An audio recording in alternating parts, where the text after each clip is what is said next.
¿Qué tal, chicos? Buenos días, soy el profesor Martín.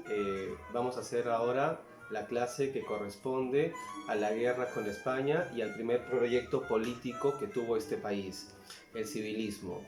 Recordamos la clase anterior, hemos estado viendo lo que correspondía a este periodo que se le va a denominar el periodo de prosperidad falaz del guano. Ahora vamos a enfocarnos en lo que va a suceder en la guerra con España, la guerra de 1866, y vamos a ver cómo va a terminar después el último momento, que es un momento importante en el cual tenemos que centrarnos, que es el de la Casa Dreyfus. Es un momento importante que hay que conocer, y vamos a concluir esto con el primer partido político de este país, el Partido Civilista. Vamos a empezar la clase, como siempre, dándole las gracias a Diosito, porque estamos vivos, porque estamos con nuestras familias. Le vamos a pedir cosas. Vamos a pedirle porque termine esta pandemia, porque termine la epidemia, chicos, ¿no? Estamos viviendo todos los días, vemos en las noticias cómo muere la gente, ¿no? Yo sé que si todos se los pedimos de corazón, Diosito nos va a escuchar, ¿no? Acerquémonos a Él. ¿Qué están leyendo? ¿Qué están haciendo? ¿No? Hablo con algunos, ¿no? Y me alegra escuchar que algunos están haciendo cosas, ¿no? Están viendo idiomas, ¿no? A los más curiosos. No creo que todo el día se la pasen jugando a la Play. Espero que todos estén haciendo cosas productivas en esta época. Hay una poesía, no, poesía no, se van a aburrir. Vamos de frente a la clase de historia. Ustedes me dicen si vamos bien o vamos mal. Tenemos todo el año porque nos la vamos a pasar así todo el año haciendo este tipo de clases. Bien, entonces habíamos dicho que crisis del Estado guanero y el civilismo era la clase del día de hoy. Voy leyendo y voy explicando la clase como si estuviéramos en el colegio. ¿Está bien? Hacia la década de 1860, el periodo de bonanza económica del Estado guanero empezó a llegar a su fin. En cuanto al ámbito político, en 1872 se inauguró el primer gobierno dirigido por un civil, el cual trató de controlar la crisis económica producidas a partir del declive de este ciclo. Recordamos, ¿no? Ya había explicado inclusive en la clase pasada, tres momentos en la historia del militarismo en el Perú: primer militarismo, segundo militarismo, tercer militarismo, después de la guerra de independencia, después de la guerra con Chile, después del crash del 29. El primer militarismo, que es el momento en el que estamos viendo ahora, empieza en el año 27 y termina en el año 72. El primer presidente del primer militarismo es el presidente Lamar, y vamos a terminar este periodo justamente viéndolo ahora, comprado. Sé que los nombres son medios complicados, a veces se nos van a confundir, pero no sé, lo van a aprender, no se preocupen. Entonces, el primer militarismo, que es el más amplio de todos, que va a empezar entre el 27 y el 72, este primer militarismo va a coincidir con el periodo de la explotación guanera, y justamente va a llegar a su fin también por ese motivo, por su incapacidad de poder sacar adelante a este país y poderlo volver una república sustentable, ¿no? Y a partir de ahí va a empezar lo que va a llamarse el primer partido político, el gobierno civilista, el partido civil. Bien, entonces miren, desde el 27 hasta el 72, solo militares, ¿no? Recién en 1872 vamos a encontrar a un civil. ¿Quién va a ser ese civil? ¿No? El primer civil, Pardo, ¿no? En 1872. Todos los otros van a ser militares, ¿no? En fin, ¿no? La pregunta de Vargas Llosa, ¿se acuerdan? En el libro, en Conversaciones en la Catedral, lo hemos visto, ¿no? ¿En qué momento, ¿no? El Perú aquí, por esto, ¿no? Hay que estudiar bien este momento de la historia del país para entender por qué este país no pudo desarrollarse como es debido, ¿no? Todo lo que este país, a mi humilde interpretación, no pudo hacer, no fue durante esta época. Bien, sigamos. La guerra con España. Recordamos a Castilla, dos gobiernos, ¿no? El segundo gobierno iba a terminar en el año 62, ¿no? Del 54 al 62. Castilla entregó el mandato presidencial al mariscal Miguel San Román, otro militar, ¿no? Pero este no pudo completar el periodo establecido por la Constitución debido a que murió 5 meses después. Lo conversé en la clase pasada, si no me equivoco. Sí, lo dije. Sí, muerte natural, uno de los pocos, ¿no? Pero 5 meses estuvo en el poder. San Román. Castilla le entrega el poder, el segundo mandato, a San Román y este se muere en el ejercicio del poder. Entonces asumió la presidencia el vicepresidente, otro militar, general Peset, ¿no? Juan Antonio Peset, quien tuvo que enfrentarse a la guerra con España. ¿Cuál es el contexto de la guerra con España?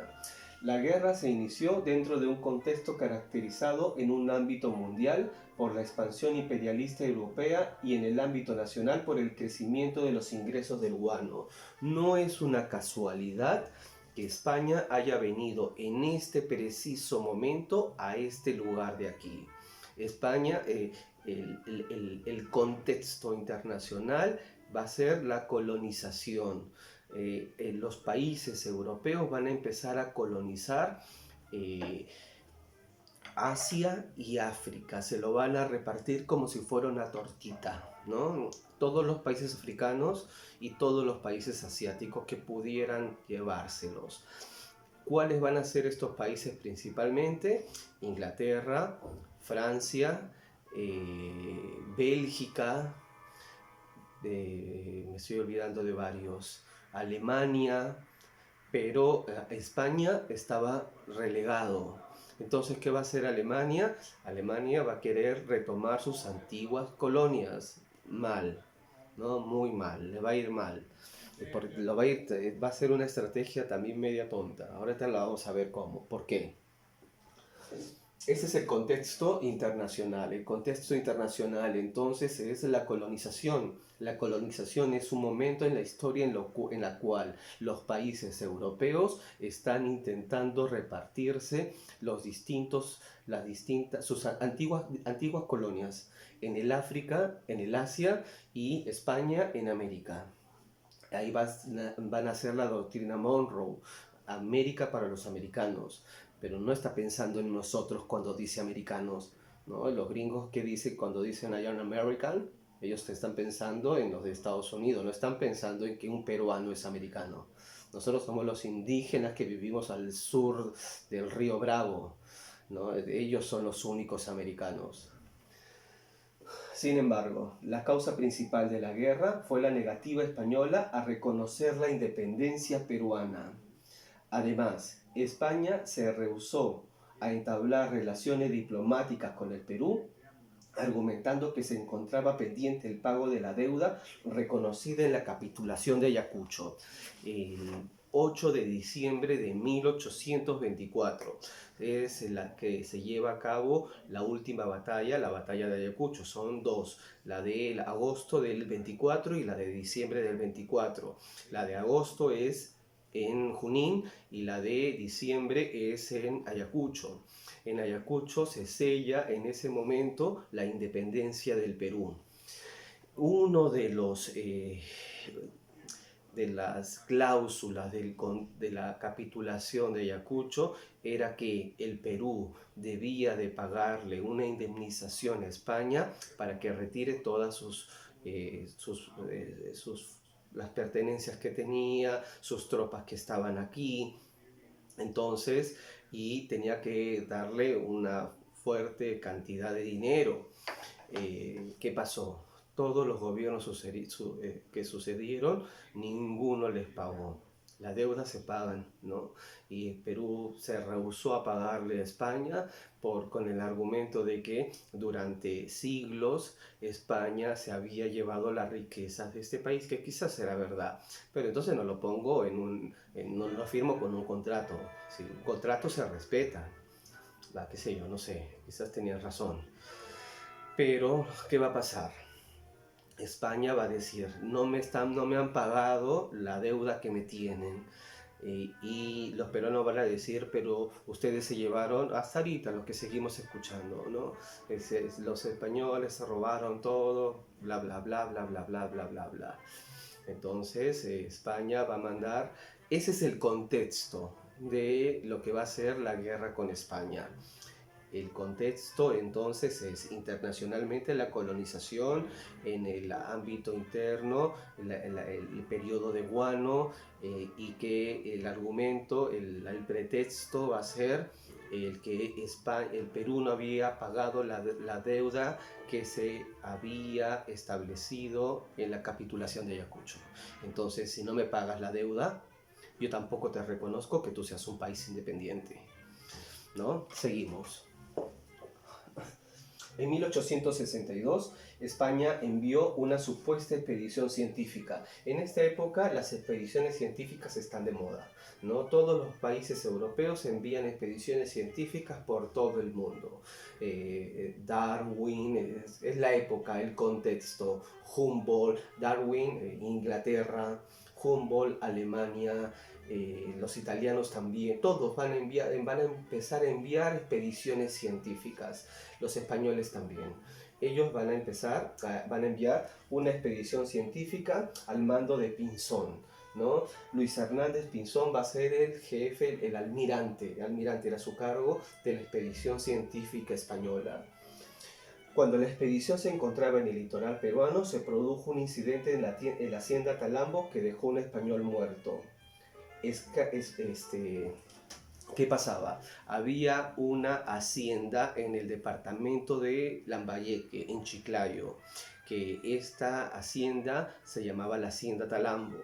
En la Hacienda Talambo, los empleados de la hacienda, unos españoles, tienen un altercado para que se cumpla un contrato que habían hecho con los hacendados sobre el trabajo que estaban realizando ahí.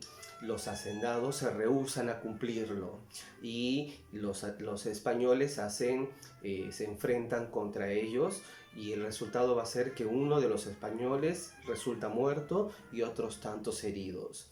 Lo normal en una civilización hubiese sido que esto se resuelva. Quizás tenían razón, ¿no? Quizás. ¿Dónde se resuelve este tipo de problemas? Este tipo de problemas se debería resolver en un ámbito judicial. Se judicializa para que los propietarios de la hacienda puedan hacer cumplir lo que los españoles reclamaban.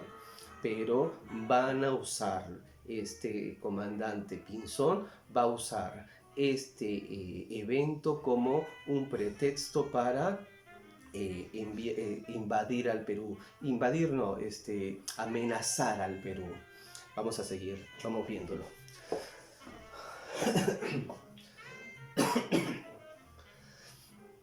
España reclamó una sanción y envió a Eusebio Salazar y Mazarredo como comisario regio.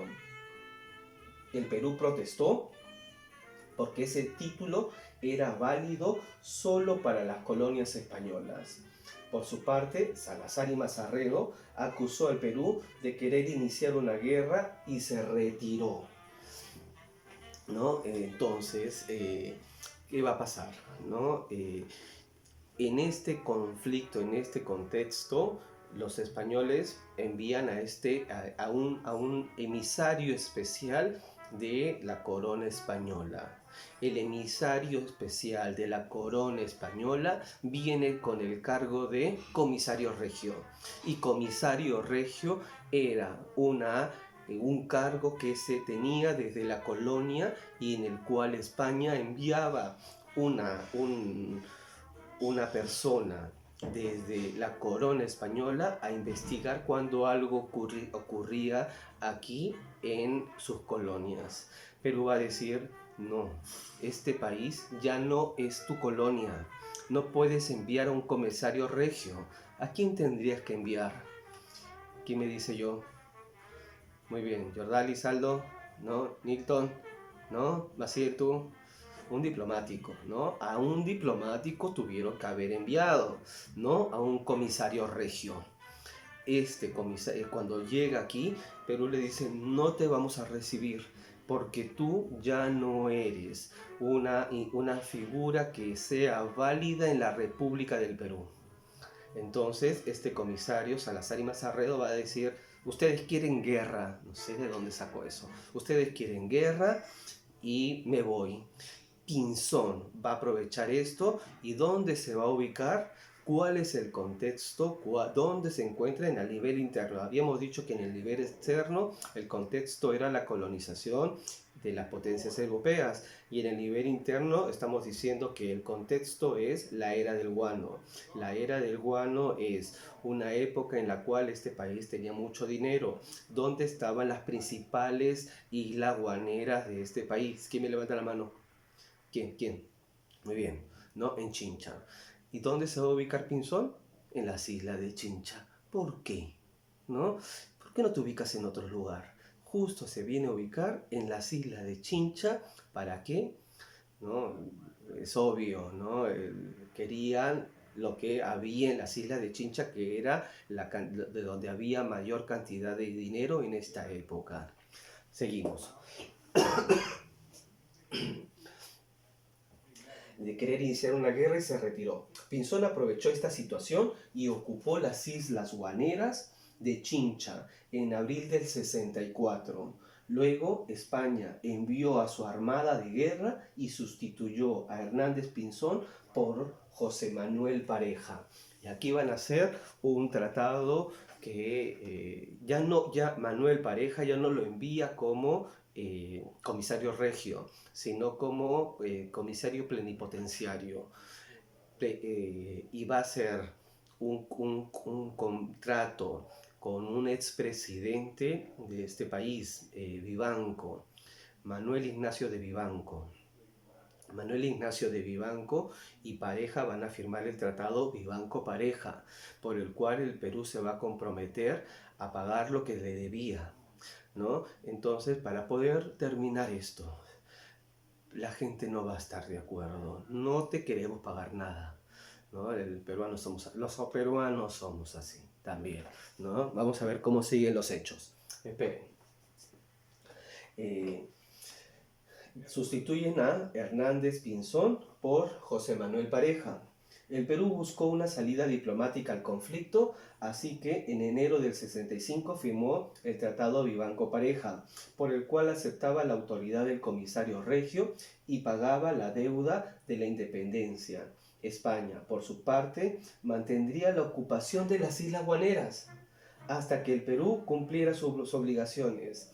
El tratado fue ampliamente rechazado por la población, ¿no? Entonces, este tratado, el tratado Vivanco-Pareja, malo Vivanco, muy mal. Vivanco había sido un presidente anterior aquí, había sido presidente también en la época del primer militarismo, había participado en las guerras de independencia. A él se le declara como comisario, no, delegado plenipotenciario, de la misma manera que el señor Pareja. Entonces, pero con las cláusulas que ya había venido el comisario regio. El pueblo no va a querer que el Perú pague nada, ¿no? Pero todas las tropas de Pareja estaban ¿en dónde? En las islas de Chincha. Ahí este va a ser el contexto de la guerra con España. ¿Estamos?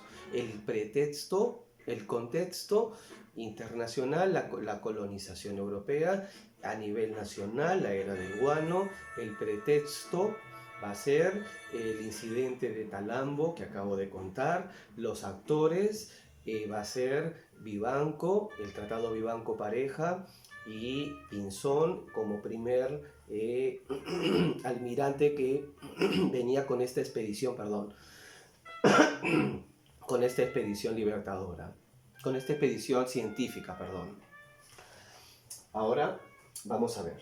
Fue rechazado por la población. En el año 1865, los nombres, ¿no? Los nombres son, ¿no? Mariano Ignacio Prado dio un golpe de estado que después va a con todo este embrollo que está sucediendo, Mariano Ignacio Prado va a volverse a lanzar al año siguiente para ser presidente de Perú. Mariano Ignacio Prado también había sido militar. Recordemos que estamos en una época que se llama el primer militarismo. Todos son militares. Mariano Ignacio Prado, que había sido militar, le da un golpe de estado a quien se encontraba de presidente en ese momento en este país. Se encontraba el general José Antonio Pezet.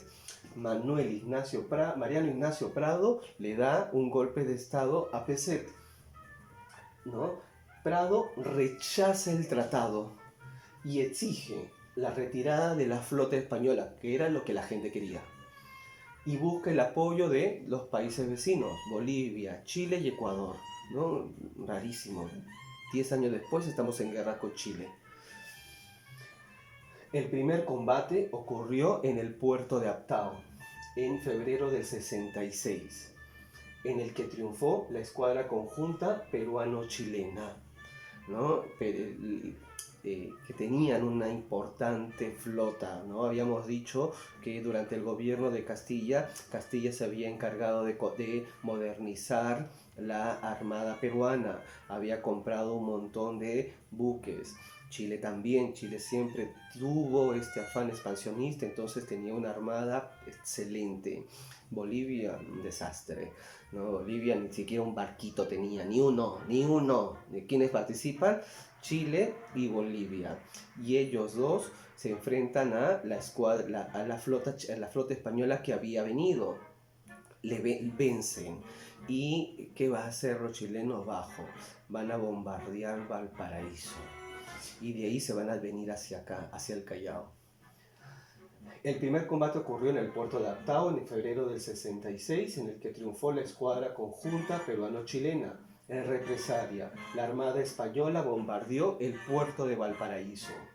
La Armada Española bombardea Valparaíso y se moviliza hacia el Callao, acá nosotros. Al enterarse el ministro de Guerra, José Gálvez, uno de los héroes principales para nosotros, ¿no?, inició las obras para defender el puerto. El combate se libró al mediodía del 2 de mayo de 1866, ¿no? Antes era feriado. Cuando yo estaba en el colegio, era feriado el 1 de mayo y el 2 de mayo. Porque solo en el Callao, yo estudiaba acá en el Callao, ¿no? Porque para el Callao era una fecha importantísima.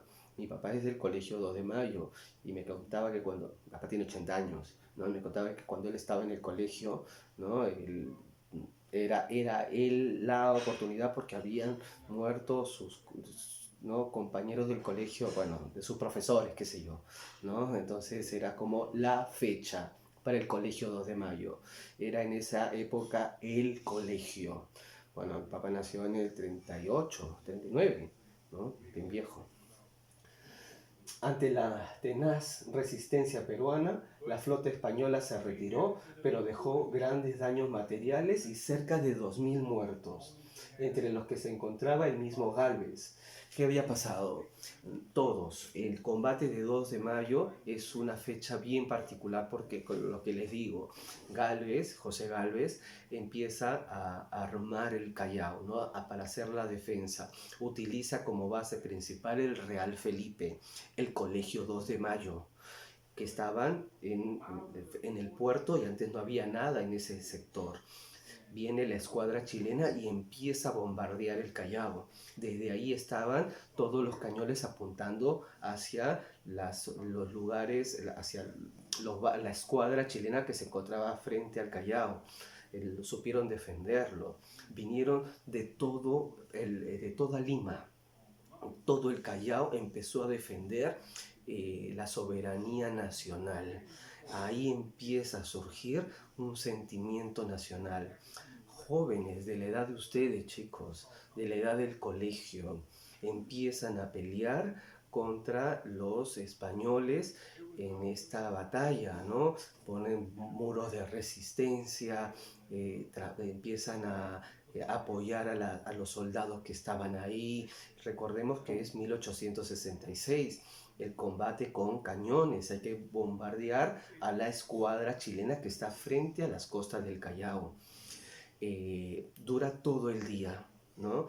En la tarde se dan cuenta los españoles que no van a poder ingresar y con la flota muy averiada se retiran. Lo que dicen los historiadores es que la flota española se ubica ya muy maltrecha, se ubica en la parte de atrás de lo que es la isla San Lorenzo, la isla que está al frente acá de nosotros, y entierra a sus muertos y se regresan a España. No podemos contra los peruanos en este momento. Pero también el general Gálvez, que se encontraba en uno de los torreones del Real Felipe, llega una de las balas, de estos proyectiles que lanza desde la escuadra chilena, y el general José Gálvez, no era el general, era el ministro de guerra. El ministro de guerra, José Gálvez, muere en esta fecha, el 2 de mayo de 1866. No solamente él, niños, ¿no? Como les digo, escolares empezaron a pelear, soldados, hombres. Todo el Callao se retiró hacia Lima. Recordemos que no es ahora la ciudad como la vemos ahora. Solamente existía la parte pequeña del puerto y Lima en el centro de Lima, ¿no? Entonces, y los balnearios. Pero el lugar de ingreso es el puerto del Callao. Por eso es que ellos querían desembarcar por acá. No pueden hacerlo, ¿no? Entonces, la situación es interesante. Deberían hacer una película sobre eso, ¿no? Sería bien bacán. Guerras, ¿no? Los peruanos peleando, jóvenes, niños, ¿no? Bueno, da pena igual, pero es emocionante. Sigamos. Entonces, 2000 muertos, los que se encontraba el mismo Gálvez. Las relaciones en el Perú se van a normalizar cuando se firma el Tratado de Paz en 1879, el mismo año de la guerra con Chile. En este Tratado de Paz entre Perú y España se va a firmar en París en 1879, meses antes de la guerra con Chile, y va a ser el momento en el cual recién España va a reconocer al Perú como un estado independiente, ¿no? Entonces, esto es todo lo que corresponde a la guerra con España de 1866. Ahora vamos a seguir con lo que corresponde al gobierno y la crisis. Tras el retiro de la flota española, se convocó a elecciones en la que triunfó Mariano Ignacio Prado. ¿Quién es Mariano Ignacio Prado? Mariano Ignacio Prado. ¿A quién le había hecho golpe? ¿Cómo había llegado a poner Mariano Ignacio Prado? Haciéndole golpe de Estado. ¿A quién le había hecho golpe Mariano Ignacio Prado? A Juan Antonio Peset. ¿Quién era Juan Antonio Peset? ¿El vicepresidente de quién? El vicepresidente de San Román. ¿San Román quién era? El que había ganado las elecciones después de Ramón Castilla. Todos generales. Él, Mariano Ignacio Prado, también era militar. Mariano Ignacio Prado ya ejercía el poder desde 1865, cuando sucedió el incidente con España. La guerra con España es el 2 de mayo de 1866, el combate, ¿no? El combate del 2 de mayo del 66. Prado, Mariano Ignacio Prado, instauró su gobierno en medio de una grave crisis económica, ¿no? En el plano económico. Y había que solucionar el déficit presupuestal. Lo vimos en la clase anterior de historia, ¿lo recuerdan? Habían 4 momentos en la historia de la contratación del guano, de la explotación del guano, modalidades de la explotación del guano. El primero era el del señor Quirós, venta directa. Después estaba el de estaba el del señor Quirós, estaba el de venta directa, estaba el de consignatarios y está el de la Casa Dreyfus. Son 4 momentos. ¿Cuándo va a empezar? En el año 40. ¿Quién estaba de presidente? Agustín Gamarra. Sí, sé que son un montón de nombres, hasta yo me confundo, ¿no? Pero habíamos dicho también en esa clase, si no mal me equivoco, que en un inicio, en el 40, el presupuesto, los ingresos que venían del guano eran solamente 5% para el presupuesto total. Cuando está en la Casa Dreyfus había aumentado hasta el 80% del total del presupuesto lo que se gastaba en el guano, ¿no? Los gastos en este país, todo era a través del guano y ya se estaba acabando, ¿no? Entonces había que hacer algo con el guano. Aquí es donde va a empezar el último momento del guano, durante la época de este presidente, Mariano Ignacio Prado. Prado instaló un gobierno en medio de una crisis, en medio de una grave crisis en el plano económico. Había que solucionar el problema del déficit presupuestal. ¿Qué era déficit? Cuando se gasta más de lo que se ingresa. Mientras que en lo político se produjeron sublevaciones. Pedro Díez Canseco en el año 67 en Arequipa y José Balta, que después va a ser presidente, en Chiclayo. Prado es inestabilidad, ¿no? Se empiezan a rebelar, todos se empiezan a rebelar y todos son militares. Se empiezan a rebelar en Arequipa, en Chiclayo, Mariano, y la situación económica era un desastre. Entonces Prado ya no tenía el respaldo que había inicialmente que sobre la guerra, porque ahora estaba el problema económico. Entonces, las sublevaciones en Arequipa, las sublevaciones en Chiclayo, ¿no? Balta en Chiclayo, Díez Canseco en Arequipa, le van a dar no le van a poder dejar que siga en el poder. Entonces, ¿qué va a hacer Prado? Convoca nuevas elecciones.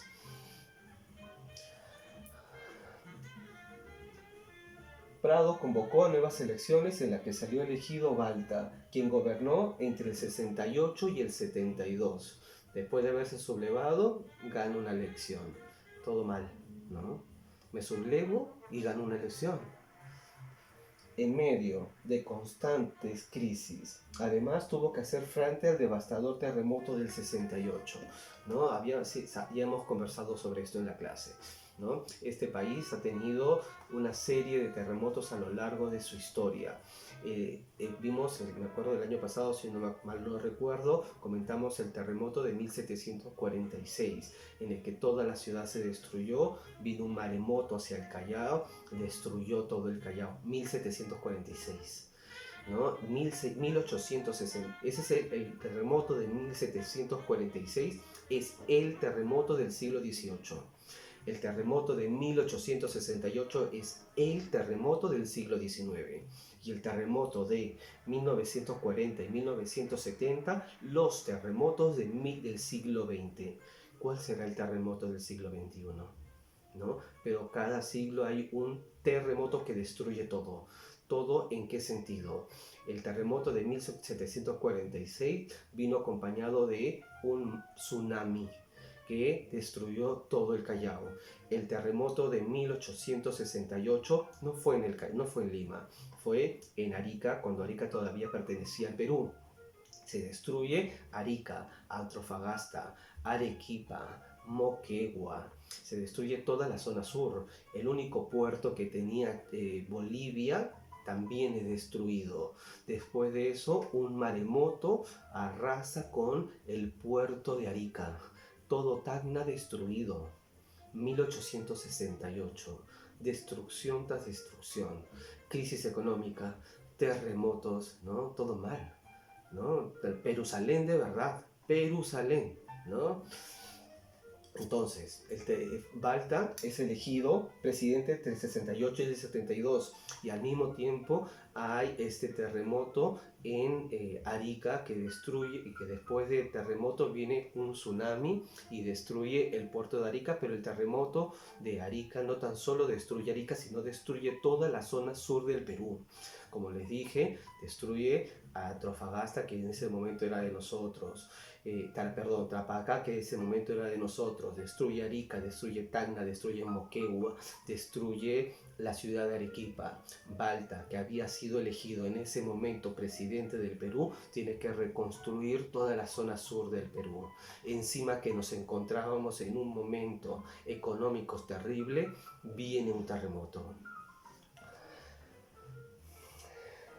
Balta mantuvo un especial interés en la modernización material, por lo que su centro político, por lo que centró su política en la construcción de obras públicas en Lima. El mayor problema estaba en las dificultades fiscales. El Estado peruano tenía cuantiosas deudas con gobiernos extranjeros y con los consignatarios. Recordamos los consignatarios. Los consignatarios eran los que estaban en la tercera modalidad de venta, de explotación del guano, ¿no? Después del señor Quirós venía lo de la venta directa, después de lo de la venta directa venía lo de los consignatarios va a coincidir con los gobiernos de Ramón Castilla, en esta, que va a ser, a Castilla se les llamaba el presidente de los consignatarios, le dio mucho poder, y después van a tener este país una gran deuda contra estos consignatarios. ¿Qué va a pasar con estos consignatarios? ¿No? El Estado peruano tenía deudas con gobiernos extranjeros, ¿no? Y con los consignatarios del guano. De todo el dinero obtenido por la venta del guano, aproximadamente 218 millones de soles hasta 1867. Poco o nada quedaba en el presupuesto nacional. No teníamos un solo sol. De lo rico que habíamos sido supuestamente, no teníamos ya dinero. En este contexto, ¿no? Terremotos, crisis económicas, ¿no? Deudas con Inglaterra, con los consignatarios, la política de las grandes obras públicas ocasionó graves consecuencias económicas que pusieron al país en borde a la bancarrota. Balta, en vez de solucionar el problema que teníamos fiscalmente, no podemos gastar más de lo que estamos ganando, ¿qué se pone a hacer? Acciones populistas, construyamos más cosas y empieza a endeudar todavía más este país. ¿No? Ni uno hace uno, ¿no? Todos estos caudillos no hacen uno bueno, porque todos lo único que querían era que el pueblo los viera mejor, pero metían a este país en una deuda cada vez peor. Por eso la clase anterior decía que lo que dice Basadre, le repetía lo que dice Basadre. Basadre va a decirnos que una vez que entramos en el problema del guano, no vamos a poder salir, sino vamos a salir arrastrados de este problema. ¿Cuándo vamos a salir arrastrados? Cuando empiece la guerra con Chile, ¿no? Que va a ser el punto final, la estocada final para el siglo XIX. Todavía no termina, ¿no? Falta. Ahora pasamos al contrato de Dreyfus. Vamos al contrato de Dreyfus. La razón principal de la crisis, el contrato de Dreyfus, el último momento de la modalidad de explotación del guano de las islas. Eso es el contrato de Dreyfus. Es un punto importante para la historia del Perú. Tenemos que conocerlo bien. La razón principal de la crisis había sido la irresponsabilidad con la que se manejaron los ingresos del guano. La única salida para el país era efectuar una profunda reforma al sistema de explotación y comercialización. ¿quién veníamos previo a la Casa Dreyfus? ¿Qué venía haciendo? La de los consignatarios. No podíamos seguir trabajando con los consignatarios. ¿Cómo trabajaban con los consignatarios? Los consignatarios tenían que ir a vender a Europa y este país le daba una comisión por aquellos que estaban vendiendo. La Casa Dreyfus va a ser otra modalidad de servicio. Va a ser que el Perú le dé a totalidad, ¿no? Dame todo el dinero que puedas y llévate todo el guano que quede. Así va a terminar el negocio del guano. Con este momento, el de la Casa Dreyfus, voy a seguirlo explicando, espérenme. Para empezar esta reforma, Balta nombró secretario de Hacienda a Nicolás de Piérola. Lo vamos a volver a ver. Lo vamos a volver a ver en la historia, porque todos estos personajes se repiten todo el tiempo. A mediados del 69, Piérola presentó al gobierno una alternativa para solucionar el déficit fiscal y obtener mayores beneficios en la explotación guanera, poner fin al sistema de los consignatarios y sustituirlo por un contrato monopólico con alguna compañía comercial extranjera. Así, a fines del 70, y a pesar de la oposición de los consignatarios, el Congreso aprobó un contrato por 5 años con la Casa Dreyfus, una firma francesa, a cambio del monopolio comercial. Llévate todo, ¿no? Pero, ¿ustedes qué me van a dar a cambio? ¿No? A cambio del monopolio sobre los 2 millones de toneladas de guanos que quedaban, la Casa Dreyfus se encargó de pagar los intereses de la deuda externa, 5 millones de soles, el pago anticipado de 2 millones de soles y mensualidades de 700.000 soles. Yo te pago todas los intereses de la deuda, los intereses, no la deuda. Te pago los intereses y aparte de pagarte los intereses, te doy 5 millones de soles y el pago anticipado de 2 millones de soles y mensualidades de 700.000 para que soluciones tus problemas inmediatamente, ¿no? Se terminan los consignatarios, ¿qué es una casa? Tenemos que pensarlo como si fuera un banco, ¿está bien? Las casas en esta época son como si fueran bancos, ¿no? Hay casas en todo el mundo, sobre todo en Europa y en Estados Unidos. La Casa de Dreyfus es como un banco en Francia, respaldado por Francia, o sea, tenía un peso más fuerte. En este momento va a nacer el civilismo, el partido civil. El partido civil es el primer partido político que va a tener este país, que va a llegar al poder. Estaba conformado no por militares. Los militares, miren todo lo que han hecho. Han fracasado en la construcción de una república. Y van a presentarse a elecciones. Estaba conformado por terratenientes, hacendados, estaba conformado por universitarios de Lima, de Arequipa, de Cusco, de las principales ciudades del Perú.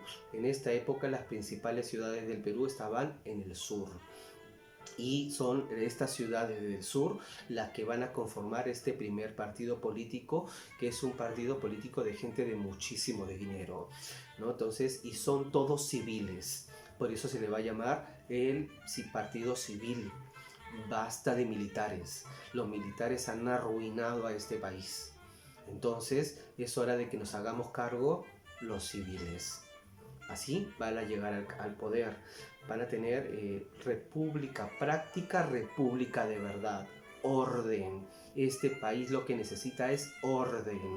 Así van a llegar al poder. Su lema era ese: república práctica, república de verdad. No podemos seguir endeudándonos. Tenemos que tener un presupuesto acorde con este país. No podemos gastar más de lo que ganamos. Eso era una de las consignas del partido civil. ¿Va a triunfar? No, parece que nada triunfa en este país, ¿no? Bueno, sigamos. Proyecto del civilismo. Durante el periodo de prosperidad guanera, un grupo de intelectuales, empresarios y políticos, liderado por Manuel Pardo, ¿no? Los nombres son bien pesados. Manuel Pardo, Mariano Ignacio Prado, Manuel Ignacio de Vivanco, ¿no? Te vuelven loco con los nombres. Formularon un proyecto político alternativo al caudillismo militar. Sobre esa fase fundaron el primer partido político peruano, el Partido Civil.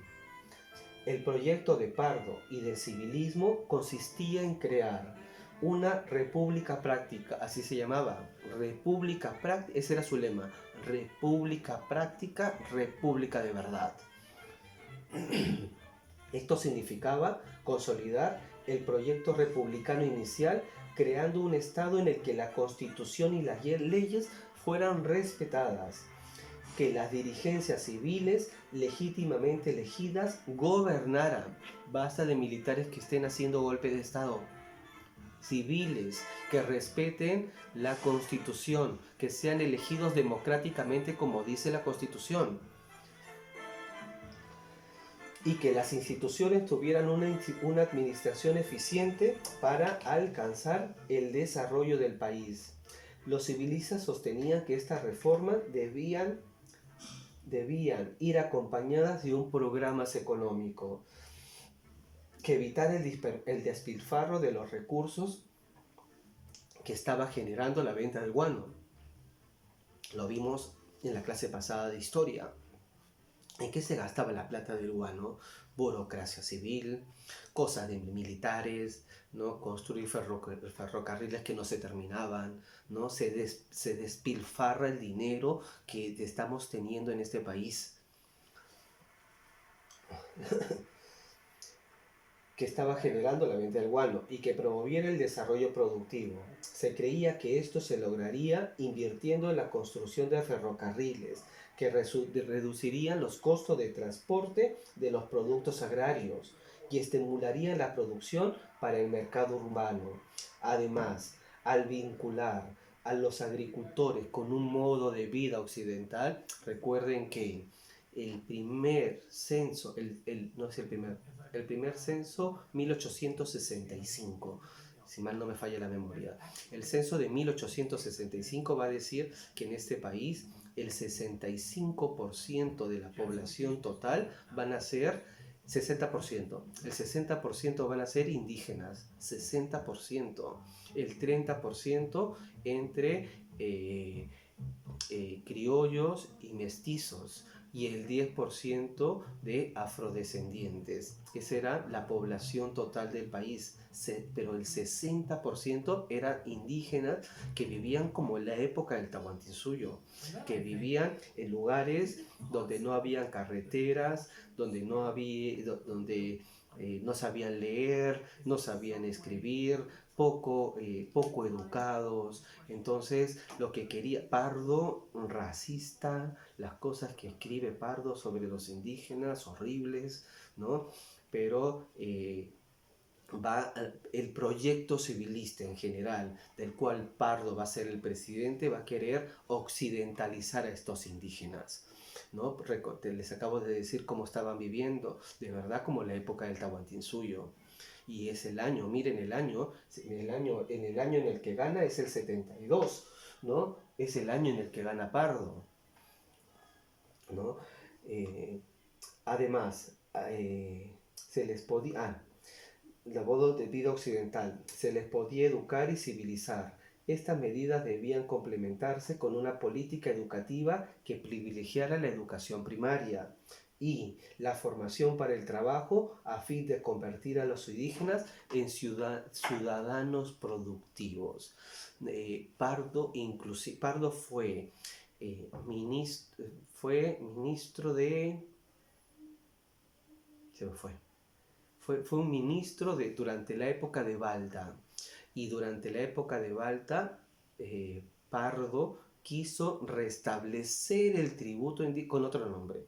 Quiso restablecer el tributo indígena que ya había anulado el presidente Castilla, lo recuerdan en la clase pasada. Castilla había anulado el tributo indígena y Pardo, cuando Balta ingresa al poder, Balta era presidente, Pardo era su ministro, y Pardo dice que para que este país pueda sustentarse necesita que los indígenas, que son la gran mayoría, contribuyan más, porque no hacen nada por este país.